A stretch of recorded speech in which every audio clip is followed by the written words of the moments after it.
Deshaun's obviously super explosive in what he did last year. When he takes one out from 9 yards deep, are you okay with that? Well, we'll see what happens this week.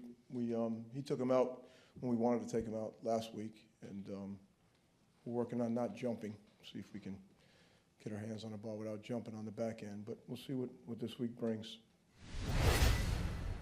Saints haven't given up a kickoff return yet in 2 games, so we'll see what happens.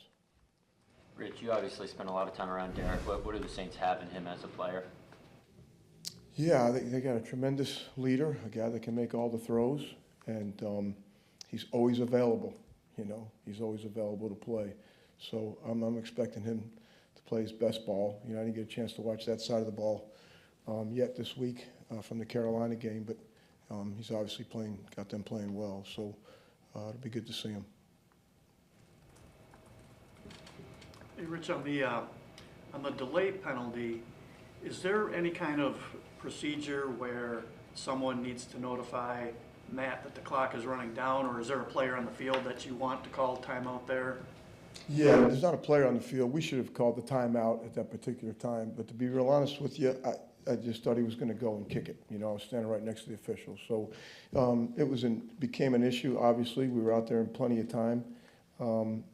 It's been addressed, and we'll see what it looks like going forward. But, it's just one of those things that you'd love to have it back, and I know coaches addressed it. And, blame is to some degree a side street to a solution.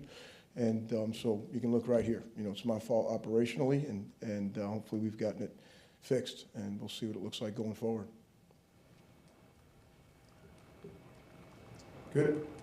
Rich, is that, I'm sorry, is that part of, you never want that kind of stuff to happen, I totally get it.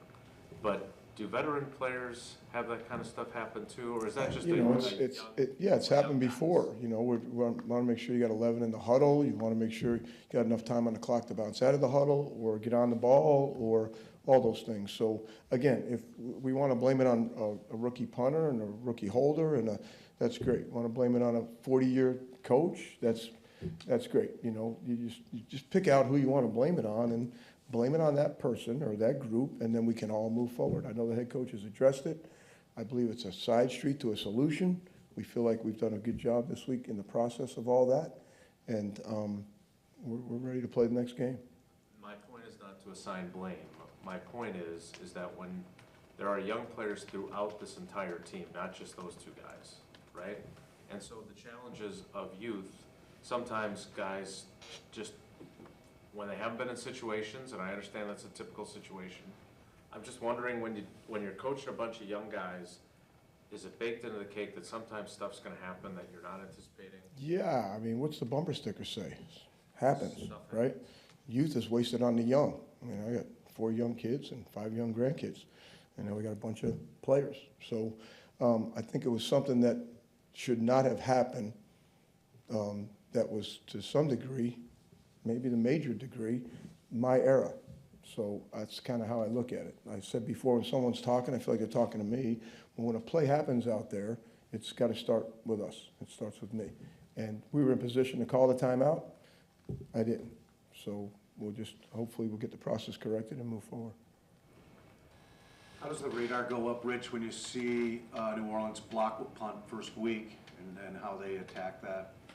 Yeah, great question. And they're a rush team, and they've got that number 7 who's a heck of a player. And I've gone against, their special teams coach for a long time. They're extremely well coached. They're a fast, physical unit, and they've got a bunch of players over there that have been a part of our unit. They've got Jonathan Abram over there, and they've got Foster Monroe, and so they've got a lot of our information over there as well. The snapper they have was with me before in Dallas, and so I know he's a good player. They have the young punter who's punting really well. He's an Aussie punter, and he can do a lot of different things with the ball as well as the kicker. So they are a rush team. They blocked a couple last year, and now they start off the season with a block. They got real close twice against Carolina, so protection will be paramount for us in the game. Rich, Matt was talking about the play where Jordan scrambled and took the hit.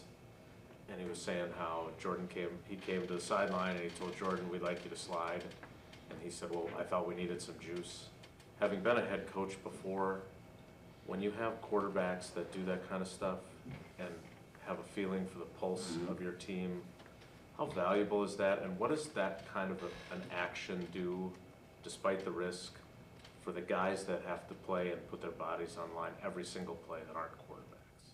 Yeah, again, the uniqueness of and not being around him very long, Jordan, is that he is a juice guy. He's one of the guys, and I think he felt maybe at that particular point in the game that he had a chance to make a big play and to give us a little bit of momentum going into that, the end of that series, and he just did it. I know there were a lot of plays that went up to him and said, hey, we'd like you to slide. I think the players cared about how he finished that and what he did at the end, and I think that says a lot for what he's become around our team.